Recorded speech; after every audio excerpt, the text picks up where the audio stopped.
दोस्तों आज की इस वीडियो में हम बात करने वाले हैं एक ऐसी कंपनी के बारे में जिस कंपनी की मैनेजमेंट अपने शेयर होल्डर्स के लिए आप लोग बोल सकते हैं एक अच्छी मैनेजमेंट नहीं है, क्योंकि मैनेजमेंट की तरफ से जो भी एक्शंस हमें देखने को मिले रीसेंट टाइम में यानी कि पिछले कुछ टाइम में, तो वो सभी एक्शंस शेयर होल्डर्स के लिए यानी कि रिटेल इन्वेस्टर्स के लिए एक तरह से नेगेटिव एक्शंस थे। इवन कि लास्ट वीक भी मैंने इस कंपनी के ऊपर वीडियो बनाई थी एंड पिछले कुछ महीनों में कंपनी के अंदर काफ़ी चीज़ें होती हुई नज़र आई हैं। तो इस वीडियो में हम पूरी कहानी की तरह चलेंगे, क्या चीज़ें हमें पास में देखने को मिली हैं एंड अभी रीसेंट एक बहुत ही इंपॉर्टेंट न्यूज़ हमें इस कंपनी के रिलेटेड सुनने को मिली है, तो उस न्यूज़ के ऊपर भी डिटेल में ज़रूर आएंगे। एंड साथ ही साथ में कुछ इंपॉर्टेंट पॉइंट्स हैं जिनके बारे में इस वीडियो में मैं बात करूंगा, तो आप इस वीडियो को पूरा एंड तक देखना ताकि आप मेरे हर एक इंपॉर्टेंट पॉइंट को अच्छे से समझ पाएँ। तो दोस्तों सबसे पहले आप लोगों को यहाँ पर कंपनी का नाम बताना चाहूँगा। दोस्तों यहाँ पर बात हो रही है वेदांता के बारे में। हमारे रिटेल इन्वेस्टर्स को इस कंपनी के बारे में ऑलरेडी पता होगा, क्योंकि अगर हम बात करें कंपनी एक टाइम पर निफ्टी 50 का हिस्सा थी। दैन उसके बाद कंपनी ने यानी कि कंपनी की मैनेजमेंट ने खुद डिसाइड किया कि कंपनी को वो डी लिस्ट करवाना चाहते थे एंड उसमें रिटेल इन्वेस्टर्स को फंसाने की पूरी कोशिश करी जा रही थी, क्योंकि उनको जो प्राइस ऑफर किया गया था वो समवेयर अराउंड 87 या 88 के अराउंड ऑफर किया जा रहा था रिटेल इन्वेस्टर्स को। तो यहाँ पर सभी रिटेल इन्वेस्टर्स को LIC का थैंक्स करना चाहिए, क्योंकि LIC बीच में आई एंड उन्होंने बोला कि शेयर का प्राइस तो लगभग 320 के अराउंड चल रहा है, तो ऐसे कैसे आप 87-88 में डीलिस्ट करवा लोगे, क्योंकि LIC के पास भी काफ़ी बड़ी एक होल्डिंग थी वेदांता की उस टाइम पर एंड इसीलिए LIC के कारण सभी रिटेल इन्वेस्टर्स भी यहाँ पर बच गए, क्योंकि डी लिस्ट सक्सेसफुली नहीं करवा पाए वेदांता की मैनेजमेंट या फिर आप लोग बोल सकते हैं वेदांता के प्रमोटर्स। तो सबसे पहले तो हमें ये न्यूज़ सुनने को मिली थी जो कि रिटेल इन्वेस्टर्स के लिए काफ़ी नेगेटिव न्यूज़ थी। इसके बाद हमें मैनेजमेंट की तरफ से डी मर्जर की अनाउंसमेंट सुनने को मिली। अब दोस्तों डी मर्जर की बात जिस भी कंपनी में होती है इसे अक्सर पॉजिटिव न्यूज़ ही माना जाता है, क्योंकि वैल्यू अनलॉकिंग को लेकर ही डी मर्जर की अनाउंसमेंट करी जाती है। बट अगर हम वेदांता के केस में बात करें तो डी मर्जर की अनाउंसमेंट के बाद हमें स्टॉक के अंदर 10% की गिरावट देखने को मिली थी, क्योंकि पहले मैनेजमेंट बोल रही थी कि हमें डी लिस्ट करवाना है, तो सक्सेसफुली डी लिस्ट नहीं करवा पाए। उसके बाद अनाउंसमेंट सुनने को मिली डी मर्ज करवाना है, तो कभी डी मर्ज कभी डी लिस्ट, यानी कि मैनेजमेंट की एग्जैक्ट इंटेंशन हमें यहाँ पर पता लगती हुई नज़र नहीं आ रही थी, जिसके चलते डी मर्जर की अनाउंसमेंट के बाद शेयर में 10% गिरावट देखने को मिली। तो ऑब्वियसली ये भी एक नेगेटिव न्यूज़ थी रिटेल शेयर होल्डर्स के लिए कि उनके स्टॉक 10% यहाँ पर गिरते हुए नजर आए। इसके बाद दोस्तों जो कंपनी के अंदर अगली चीज़ कुछ ही देर पहले हमें होती हुई नजर आई वो ये थी कि company to purchase 170 million shares of Vedanta at 350 rupees a piece. तो यहाँ पर दोस्तों 170 मिलियन रुपीज़ की नहीं, 170 मिलियन शेयर्स की बात हो रही है, जो कि 350 के प्राइस पर कंपनी बाई करने वाली थी अपनी ही कंपनी के अंदर यानी कि वेदांता के अंदर।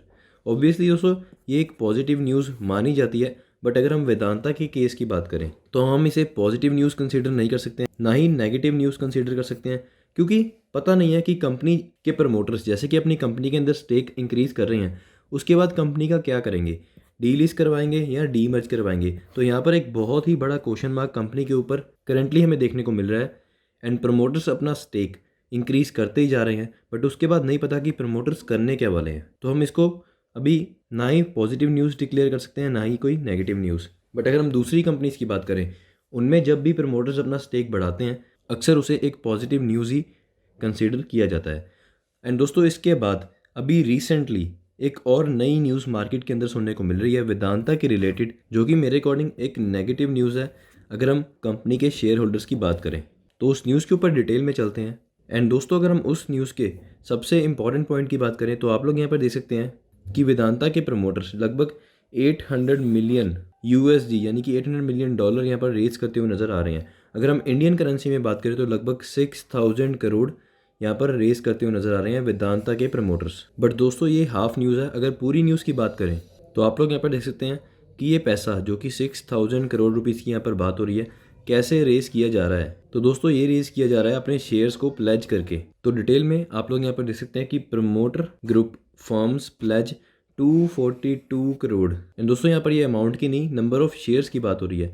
242 करोड़ लगभग नंबर ऑफ शेयर्स प्लेज किए जा रहे हैं, जो कि कंपनी की 65.18% की होल्डिंग। अब आप लोगों को यहाँ पर एक इंपॉर्टेंट चीज़ दिखाना चाहूँगा जो कि कंपनी का शेयर होल्डिंग पैटर्न। उसमें अगर हम प्रमोटर्स की होल्डिंग की बात करें तो आप लोग देख सकते हैं जो होल्डिंग हमें मार्च 2021 में 55% की देखने को मिल रही थी, अभी रिसेंटली सितंबर 2021 के डाटा में हमें 65.18% होल्डिंग यहाँ पर देखने को मिल रही है, जो कि प्रमोटर्स की होल्डिंग है। अब दोस्तों जो होल्डिंग को प्लेज करने की बात सामने आ रही है, उसमें आपको मैंने रिसेंटली दिखाया कि लगभग 242 करोड़ शेयर्स को प्लेज करने की बात हो रही है एंड वो कंपनी का 65.18% स्टेक बनता है, जो कि प्रमोटर्स के पास करेंटली देखने को मिल रहा है। अगर हम कंपनी की हिस्ट्री की बात करें, जब कंपनी के प्रमोटर्स के पास 55% की लगभग होल्डिंग थी, उस टाइम पर भी कंपनी की तरफ से हमें 100% शेयर्स गिरवी रखे हुए नज़र आ रहे थे, यानी कि उस टाइम भी जो प्लेज्ड परसेंटेज थी वो हमें 100% देखने को मिल रही थी। एंड दोस्तों अब की बात करें प्रमोटर डिटेल्स की, तो आप लोग यहाँ पर देख सकते हैं कि प्रमोटर्स के पास 65.18% की होल्डिंग यहाँ पर देखने को मिल रही है। उसमें से प्लेज कितने शेयर किए हुए हैं वो भी आप लोग देख सकते हैं, 65.18%। तो 100% होल्डिंग यहाँ पर हमें प्लेज होती हुई नज़र आ रही है एंड ये डाटा हमें 30 सितंबर 2021 का देखने को मिल रहा है। अब दोस्तों अगर बात करें कि ये $800 मिलियन किन बैंक से यहाँ पर उठाया है कंपनी ने, तो आप लोग यहाँ पर देख सकते हैं कि ये एक बार में नहीं बल्कि 3 बार में धीरे धीरे करके $800 मिलियन यहाँ पर उठाया गया है अपने शेयर्स को प्लेज करके। सबसे पहले ट्रांजैक्शन की बात करें तो आप लोग यहाँ पर देख सकते हैं कि कंपनी ने स्टैंडर्ड चार्टर्ड बैंक से, जो कि लंदन में है, उनकी तरफ से $400 मिलियन यहाँ पर कंपनी लेती हुई नज़र आई अपनी होल्डिंग्स को गिरवी रखकर। सेकंड ट्रांजैक्शन की बात करें तो सेम बैंक से ही, स्टैंडर्ड चार्टर्ड बैंक जो कि लंदन में है, तो वहाँ से अगेन शेयर्स यानी कि और शेयर्स को प्लेज करके $150 मिलियन कंपनी रेस करती हुई नज़र आई। एंड दोस्तों यहाँ पर जिस कंपनी का नाम दिख रहे हैं, जैसे कि ट्विन स्टार होल्डिंग्स लिमिटेड ने अपने शेयर्स प्लेज किए पहली ट्रांजैक्शन में। दूसरी ट्रांजैक्शन की बात करें तो वेदांता नीदरलैंड्स इन्वेस्टमेंट्स, इन्होंने अपने शेयर्स प्लेज किए। तो ये प्रमोटर्स ही हैं वेदांता लिमिटेड के, यानी कि अगर आप वेदांता के प्रमोटर्स की लिस्ट ओपन करेंगे तो आपको इन कंपनीज़ का नाम वहाँ पर देखने को मिल जाएगा। इसके बाद दोस्तों थर्ड ट्रांजैक्शन की बात करें तो आप लोग यहाँ पर देख सकते हैं कि थर्ड ट्रांजैक्शन में $250 मिलियन की ट्रांजैक्शन हुई। अगेन वही बैंक से, स्टैंडर्ड चार्टर्ड बैंक, बट इस बार लंदन में नहीं, हांगकांग वाली ब्रांच से यहाँ पर हमें कॉन्ट्रैक्ट होता हुआ नज़र आ रहा है। तो यहाँ पर 3 ट्रांजैक्शंस, पहली में 400 मिलियन, दूसरी में 150 मिलियन एंड तीसरी में 250 मिलियन की बात हो रही है। एंड अगर हम टोटल करें तो आप लोग यहाँ पर देख सकते हैं 800 मिलियन टोटल अमाउंट हमें यहाँ पर देखने को मिल रही है, जो कि 3 ट्रांजैक्शन में रेज करी गई अपने 65.18% की होल्डिंग्स को प्लेज कर यानी कि गिरवी रख कर।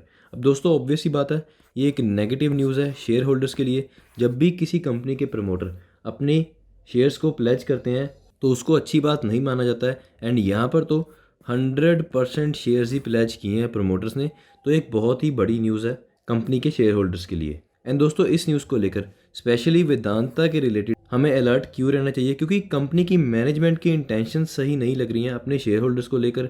जब से डी लिस्टिंग की न्यूज़ सामने आई थी तो उसके बाद डी मर्जर की न्यूज़ भी हमें सुनने को मिली कंपनी की, यानी कि हमें एग्जैक्ट पता नहीं चल पा रहा है यहाँ पर कंपनी के प्रमोटर्स एग्जैक्टली करना क्या चाहते हैं। कभी अपनी होल्डिंग्स को बढ़ा रहे हैं एंड दूसरी तरफ 100% होल्डिंग को प्लेज करके बैंक से पैसा उठा रहे हैं। तो शेयर होल्डर्स के लिए नेगेटिव पे नेगेटिव न्यूज़ हमें सुनने को मिल रही है। सबसे पहले डी लिस्टिंग की नेगेटिव न्यूज़, उसके बाद डी मर्जर की अनाउंसमेंट होते ही शेयर 10% गिरता हुआ नजर आया, तो वो भी एक नेगेटिव न्यूज़ थी शेयर होल्डर्स के लिए।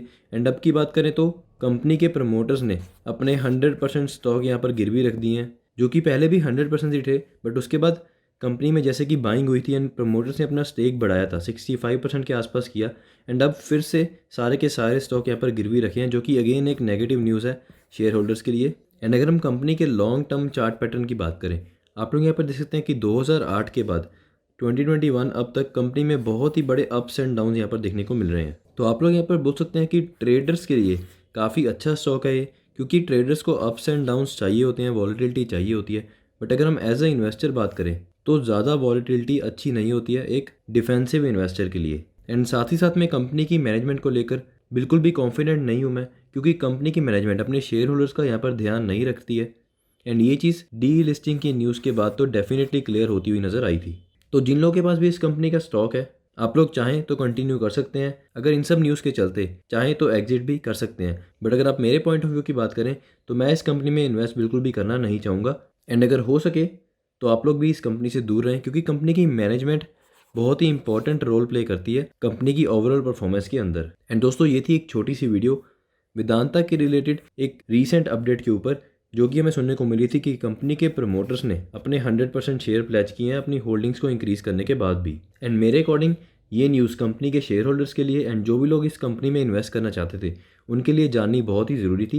एंड आशा करता हूँ कि आपको आज की ये वीडियो अच्छी लगी होगी। अच्छी लगी तो इसे लाइक ज़रूर करना एंड ऐसी मार्केट की डेली अपडेट्स को मिस ना करने के लिए मेरे इस चैनल को सब्सक्राइब करके बेल आइकन पर क्लिक करके नोटिफिकेशंस को ऑन कर लें।